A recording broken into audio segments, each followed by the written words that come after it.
What I would like to get out of this course is a change of identity and not the facade that I've been living for so long.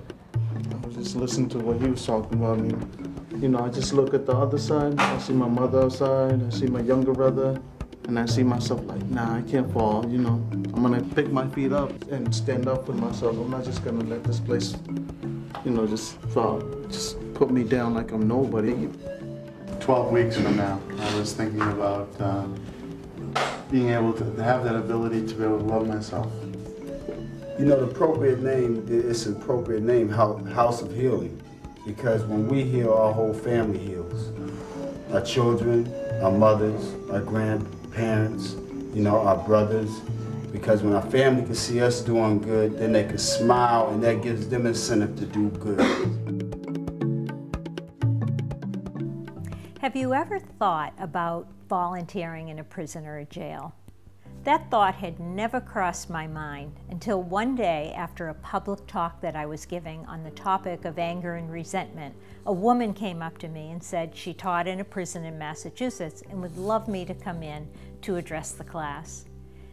She hooked me up with the psychologist and he said to me, I don't know whether you'll get more than 2 or 3 or 4 people to come in to hear you.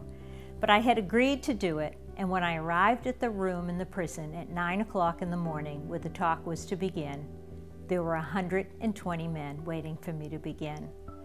When he saw the response, he said, would you come and teach a course, not just give a one-time talk? I agreed and limited the group to 16 men. And at the end of the second week of the course, I just knew that this was something I was going to be doing for the long term because I loved it. I had just finished my first book, Forgiveness, A Bold Choice for a Peaceful Heart.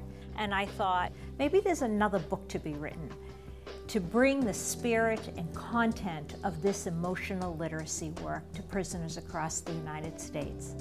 Today, there are about 130,000 copies in circulation in prisons and jails across the country. The project came to be known as the National Emotional Literacy Project for Prisoners. In addition to the book, I wrote a facilitator's manual for facilitating a 13-session course based on Houses of Healing. Social workers, therapists, chaplains, retired school teachers, and anyone who deeply resonated with the material began to volunteer to teach Houses of Healing in prisons and jails.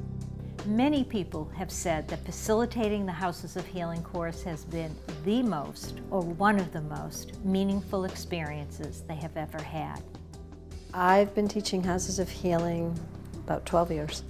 The Houses of Healing curriculum is one of the most exciting curriculums I have ever had the opportunity to work with. It is unbelievably powerful and profound, and yet to follow it is so easy. And the first time you walk in, it's a little scary. You feel daunted. Who are these folks that I'm going to be working with? And in the end, 8 or 9 years later, here I am. The opportunity opened up and people came to me, and I thought I was going to have to create some way of getting in the prisons and banging down doors, and lo and behold, it's already being done. Wow, on a scale of 1 to 10, how meaningful has the experience been? Maybe 100. I'm serious. I mean, I get more out of it than they do. This will sound cliche, but I would tell a prospective Houses of Healing volunteer that you will be changed more and impacted more than the men that you work with or the women that you work with.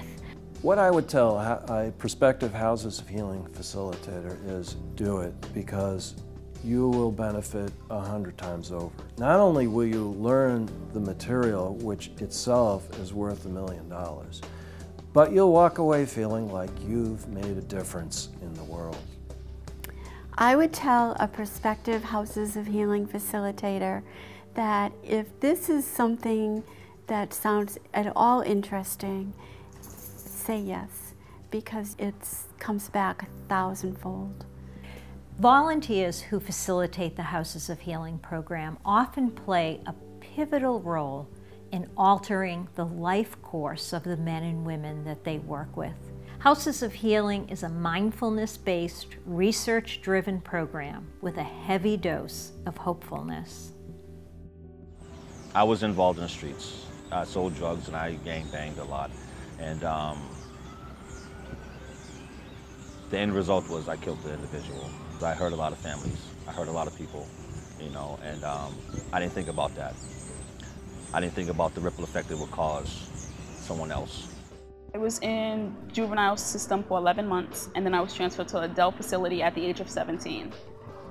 From that first moment of who am I, it was like I tipped my foot into it, and then I dived right in. And when I came up for air, it was like, wow, look, this class is gonna help me find me. Had I not shown up for House of Healing, then the relationship between me and my son wouldn't be how it is right now, because I would still have that anger. I would still have that resentment for a lot of things. You know, I still would show blame for things that I took, and that I always blamed others for, never took responsibility for. To see my change now, it's like they cannot believe it. You know, my family is so happy for me. They like the fact that I'm out here, I'm working, I got my own car, my own apartment, and I'm doing well, and they're very proud of me. The Lionheart Foundation is now offering a free online prison volunteer training program that I invite you to participate in.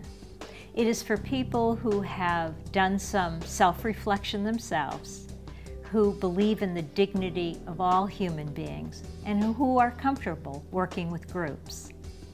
If you are a social worker or a psychologist or another type of mental health worker, continuing education units are offered for participating in this online training. As so many Houses of Healing volunteers have said, in facilitating the Houses of Healing program, they receive so much more than they give. Thank you for joining me.